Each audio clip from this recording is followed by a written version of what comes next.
আমাদের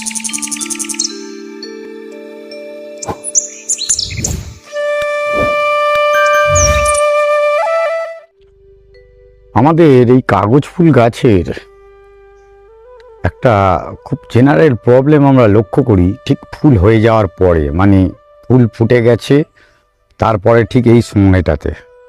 এই যে গাছটি দেখছেন এটি হচ্ছে একটি ব্রিজার মাল্টি। ব্রিজার মাল্টিতে একসঙ্গে লালও দেখছেন, আবার পিঙ্কিশ যেটা দেখছেন OTO Brezza red, Brezza golden Brezza ওটা, আর লালটি ব্রিজা রেড আর ব্রিজা হোয়াইট, এই তিনখানা দিয়ে গাছটিকে বাঁধা আছে। আর তার ফুলটিকে এইভাবে মাল্টিয়েতে হয়েছে গাছটিতে। যাই হোক, এই যে গাছ, এই গাছের অতিরিক্ত ফুল হয়ে যাওয়ার পরেই গোল্ডেন পাতায় আমরা বুঝতে পারি না। গোল্ডেন পাতা যেমন আপনারা যেটা গোল্ডেন পেড্রোব্যামিনোরা দেখছেন, এখানে গোল্ডেন পাতা পুরো হয়ে রয়েছে। এছাড়াও অন্যান্য গাছ যদি বলা হয়, এই পূর্ণিমার গাছটি, পূর্ণিমার গাছের পাতায় দেখলেই দেখতে পাবেন একটি কিছু অভাব ঘটছে, আর পাতার শিরা উপশিরাগুলো দেখতে পাওয়া যাচ্ছে।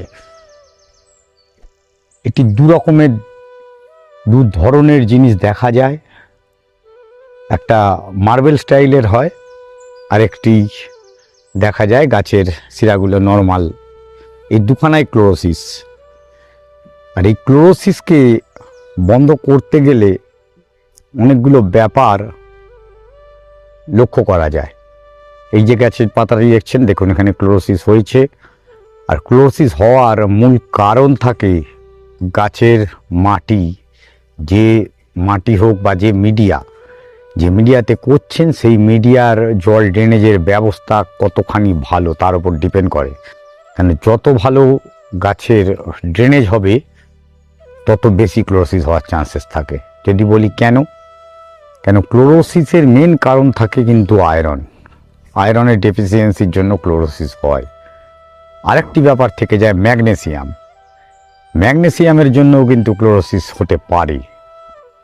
দেখুন পাতাটির মধ্যে ভালো করে লক্ষ্য করুন, দেখতে পাবেন পাতার যে তারতম্যতা, যা চেঞ্জেস। এই গোল্ডেন পাতা এইখানে আমি দেখাচ্ছি, এই পাতাটিতে আমরা তো গোল্ডেন পাতায় লক্ষ্য করতে পারি না। আজকের দিনে বগনভেলিয়া মানেই গোল্ডেন বা কোনো রকম এই যে পাতাটি দেখুন, আমরা তো গোল্ডেন ভেবে রেখে দিই গাছটি। ধীরে ধীরে এর মধ্যে পাতার মধ্যে তার খাবার তৈরি করার যে ক্লোরোফিল, সেগুলো কমতে থাকে, নষ্ট হয়ে যায় পাতা। অনেক সময় পাতা ঝরে বা গাছেরও ডাইব্যাক কিন্তু শুরু হয় যখন আমরা বুঝতে পারি। তারপরে আমরা হয়তো তার রেকটিফিকেশানের জন্য এগোই। কিন্তু এই রেকটিফিকেশানের জন্য এগোনোর থেকে যদি আমরা prevention better than cure, preventive কিছু অ্যাকশান নিই, তাতে কিন্তু অনেক ভালো কাজ হতে পারে।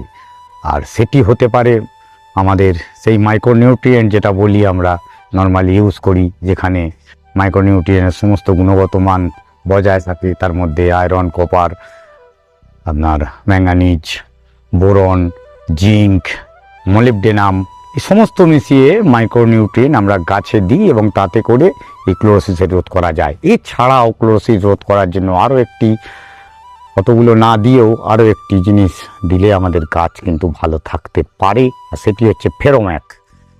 ফেরোম্যাকের নাম আপনারা শুনেছেন, আগেও ভিডিওতে আমরা বলেছি, বা এখন ফেরোম্যাক নিয়ে এখন বহু চর্চিত ব্যাপার হয়ে দাঁড়িয়েছে। ফেরোম্যাকটি ঠিক কীরকমভাবে কাজ করে, ফেরোম্যাকের উপাদানটা কী, সেটি আমাদের আগে বুঝতে হবে। ফেরোম্যাক দিলে গাছের ক্লোরোসিস রোধ করা যায়। শুধু ক্লোরোসিস নয়, গাছের যে নতুন গাছ তৈরি হওয়ার পরে তার যে ফলিয়েজ তৈরি হওয়া, গাছের সুন্দর পাতা বেরোনো, তার মধ্যেও ফেরোম্যাকের একটি রহস্য আছে, যেটা মাইক্রোনিউট্রিয়েন্ট, সো কল্ড মাইক্রোনিউট্রিয়েন্ট বলতে অন্যান্য যেগুলো আমরা ইউজ করি, অ্যাগ্রোমিন গোল্ড, অ্যাগ্রোমিন ম্যাক্স, তারপরে মোবোমিন, এগুলোতে কিন্তু সেই পার্টিকুলার জিনিসটি কিন্তু নেই, আর যেটি নিয়ে কিন্তু আলোচনা খুব কম, আর যেটি ছাড়া গাছ কিন্তু খুব ভালো হয় না। তার কারণ আমাদের যে গাছে, যে কোনো গাছেই কচি পাতা তৈরি করার পেছনে যেমন নাইট্রোজেনের একটি হাত থাকে, সঙ্গে করে থাকে কিন্তু সেই সালফারের। আর সেই সালফারটি কিন্তু আমরা ম্যাক্সিমাম সময়ই গাছেতে দেওয়াই হয় না, দেখিও না, আলোচনাও করি না। আজ ফেরোম্যাক নিয়ে আমি আলোচনা করছি। ফেরোম্যাকের মধ্যে যেটি কিন্তু থাকে, ফেরোম্যাক থাকে যেমন ফেরিক, মানে আপনার আয়রন বা লোহা, থাকে ম্যাগনেসিয়াম আর থাকে সালফার। আর এই সালফারের একটি গুণ যেটি গাছের কিন্তু এই কচি পাতা, নতুন পাতা যেটি আসছে, যেটি হচ্ছে কিশলয়, এই কচি পাতার যে কিশলয় বলি আমরা, এই উপরের পাতাটি তৈরি করার পেছনে খুব ভালো কাজ থাকে কিন্তু এই সালফারের। আর এই সালফার মাটিতে আমরা কতখানি দিচ্ছি আর তাতে কিন্তু খুব বেশি ক্ষতি হওয়ারও চান্স নেই। ভেরোম্যাক এমন একটি জিনিস, আপনি যদি ম্যাক্সিমাম পরিমাণও দিয়ে দেন খুব বেশি কিন্তু ক্ষতি হয় না গাছে, কেন গাছ সেটি অ্যাবজর্ব করে নেয়, তার মধ্যে সালফারটিও থাকে। আর ইউজেস, যদি আমরা এই ফেরোম্যাকের কথা বলছি, যেমন এই ইউজেস কিন্তু এর বেনিফিটও যেমন রয়েছে, biological process enhance cell growth যেটি এই গাছের যে অসমোসিস প্রক্রিয়া, অসমোসিসে কিন্তু খুব ভালো কাজ করে আপনার ম্যাগনেসিয়াম। এই অসমোসিস জল যেটা উপরের দিকে ওঠে গাছের, পাম্পিং সিস্টেম বলতে পারেন, কোষ বিভাজন বলতে পারেন, এই কোষ বিভাজনের কিন্তু খুব বড় কাজ করে সেই ম্যাগনেসিয়াম। আর ইমপ্রুভ ফটোসিনথেসিস, দেখুন এখানে এই ফটোসিনথেসিস, তার মানেই চলে এলো সেই গাছের পাতা। আর গাছের পাতা, গাছের রান্নাঘর যেটি হোক, সে যত ভালোই রান্না করুক বা কম করুক, গাছের পাতা কিন্তু না থাকলে গাছের গ্রোথ কখনো ভালো হতে পারে না। আর আমরা বোগনভেলিয়ায় পাতাবাহারের থেকে গাছে যখন পাতা থাকে না, ফুল, সেটা দেখতে পছন্দ করি। আর এটি হয়ে যায় কাল। অনেক সময় আমরা পাতা কেটে ফেলতে বলি অনেক গাছের, বা কেটে ফেলিও আমরা, তাতে ফুল বেশি হবে, কিন্তু গাছের পাতা যদি না থাকে গাছ কখনো ভালো হতে পারে না।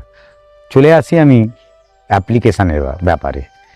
এই ফেরোম্যাক অ্যাপ্লিকেশান যেটি আপনারা গাছের মাটিতে আপনারা যখন সার তৈরি করেন, সেই সার নর্মাল যেগুলো ডিকম্পোস্টিং করে রাখেন, সেই ডিকম্পোস্টের সারের মধ্যেও কিন্তু ফেরোম্যাক আপনার কেজি প্রতি 50 গ্রাম কিন্তু মিশিয়ে নিতেই পারেন, নিলে কিন্তু গাছের রেজাল্ট ভালো হবে। কেন এই ফেরোম্যাকের মধ্যে যেগুলো রয়েছে উপাদান, সেই উপাদানেতে কিন্তু গাছের জল ধারণের ক্ষমতা বাড়ায়, মাটিতে জল ধারণের ক্ষমতা বাড়াবে, জলটিকে প্রপারলি ইউটিলাইজেশনের কাজে লাগাবে। আমরা যেমন নাইট্রোজেন, আমরা বলি গাছের নাইট্রোজেন কম হচ্ছে, নাইট্রোজেন দিই, নাইট্রোজেনের জন্য ক্লোরোসিস হয়। নাইট্রোজেন গাছে যদি কম হয় ক্লোরোসিস হয়, কিন্তু অতিরিক্ত নাইট্রোজেন দিলে গাছের পাতা পুড়েও যায়। ইভেন এই নাইট্রোজেনটাকে কার্যকরী করার জন্য আমাদের কিন্তু সঙ্গে করে প্রয়োজন হয় ক্যালসিয়ামের। সেই ক্যালসিয়াম দিলে তবে নাইট্রোজেনটা কিন্তু ভালো কাজ করে। ঠিক সেরকমই এই ফেরোম্যাকের মধ্যে যে উপাদানগুলো রয়েছে, সেই উপাদানগুলোর মাধ্যমে গাছের যে অন্যান্য যে নিউট্রিয়েন্ট, বাকি নিউট্রিয়েন্টগুলো প্রত্যেকটির সঙ্গে প্রত্যেকটি লিঙ্ক, কোনোটি সেকেন্ডারি এলিমেন্ট, কোনোটি প্রাইমারি এলিমেন্ট। কিন্তু প্রাইমারি এলিমেন্টের সঙ্গে সেকেন্ডারি যে এলিমেন্ট, সেই এলিমেন্টগুলো যদি পার্টিকুলারলি সেই যৌগগুলো যদি না পায়, সেটি কিন্তু ভালো কাজ করতে পারবে না। আর সেই ভালো কাজ করার জন্য খুব ভালো কাজ করে সেই ফেরোম্যাক।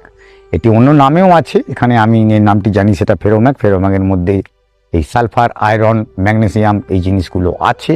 আর এটি অ্যাপ্লিকেশান বলতে আপনারা গাছের মাটিতে দেওয়ার জন্য আপনারা তো ইউজ করতেই পারেন সার তৈরি করার সময় বললাম। এছাড়াও গাছের মাটিতে যেটা ড্রেঞ্চিং, মানে আমরা গাছে যে জল দিই, এই জল দেওয়ার সময় লিটার প্রতি যদি 1 থেকে 1.5 গ্রাম এটা জলে দ্রবীভূত হয়ে যায়, কিন্তু কিছুক্ষণ আগে ভিজিয়ে রাখতে হবে। রাখলে আমরা কলের জল, আমরা বলি আয়রন জল, এই আয়রন জল যদি রেখে দিয়ে যে হলুদ ভাবটি চলে আসে, ফেরোম্যাক জলে ভিজিয়ে রাখলেও ঠিক একই জিনিস হবে। ইভেন যে বোতলে করে ফেরোম্যাক মিশিয়ে গাছে স্প্রে করবেন, সেই বোতলের গায়েও দেখবেন একটা হলুদ লেয়ার কিন্তু 2-1 দিনের মধ্যেই চলে আসবে। মানে এর আয়রনটি এতখানি কার্যকরী। তার মানে আপনারা গাছে যেমন গোড়াতে ফেরোম্যাকের জল দিতে পারেন, সেটি 15 দিন থেকে 1 মাসের মধ্যে একবার। এছাড়াও গাছে কিন্তু স্প্রে করার জন্য, মানে সকালের দিকে অথবা বিকালের এরকম সময়, যে সময় ভিডিওটি হচ্ছে এরকম টাইমে সূর্যালোকের উপস্থিতি কম, এই সময় কিন্তু আপনারা গাছের স্প্রে করে দিলেও আপনার গাছ কিন্তু ভালো হতে পারে। আর এই ক্লোরোসিসকে বন্ধ করার জন্য খুব ভালো একটি জিনিস আমি দেখেছি, আমরা ইউজ করেই আমি আপনাদের সঙ্গে আলোচনা করছি যে ফেরোম্যাক দিয়ে ক্লোরোসিস বন্ধ করা যায়। এছাড়া আপনারা তো অ্যাগ্রোমিন ইউজ করেন, বা অন্যান্য অ্যাগ্রোমিন ছাড়া যে নামগুলো আছে সেই নামের জিনিস ইউজ করেন, তাতেও ভালো কাজ করবে। আয়রন তো লাগবেই, সাথে করে এইগুলো যদি ইউজ করতে পারেন, বিশেষত সালফার, যে সালফারের জন্য আলাদা করে অন্য কিছু আমরা পাই না, সেই সালফার দিলে তবেই কিন্তু গাছ ভালো হতে পারে। এবং আপনাদের সমস্ত গাছের যে ক্লোরোসিস, শুধুমাত্র বোগনভেলিয়া নয়, জবাতেও যে ক্লোরোসিস হয় তার জন্য খুব ভালো কার্যকরী। আর এই সামনেই দেখতে পাচ্ছেন গাছটির রূপ, একটি গাছে কতগুলো ফুল হয়েছে আর কিভাবে কুঁড়ি আসছে, এগুলোও কিন্তু সম্ভব হয়েছে এই ফেরোম্যাকের দৌলতেই বলবো আমি। কেন ফেরোম্যাক ইউজ করার পরেই এই জিনিসগুলো, যত প্রবলেম আমাদের ছিল যে গাছেতে প্রতিনিয়ত ক্লোরোসিসের, সেই ক্লোরোসিসগুলো ধীরে ধীরে বন্ধ হয়েছে। আশা করি আপনারাও ইউজ করবেন বা করেন। এটি আমার আজকে সমসাময়িক বিষয় বলে মনে হলো, সেই জন্য আলোচনাটি নিয়ে আসলাম আপনাদের সামনে। ভিডিও দেখুন, সঙ্গে থাকুন আর সঙ্গে আছেন এই বলে আজকের ভিডিও শেষ করছি। দেখা হবে পরবর্তী ভিডিওতে অমিতের সাথে, অভিজিৎ হর্টিকালচারে, ঠিক দুপুর 1টায়। নমস্কার।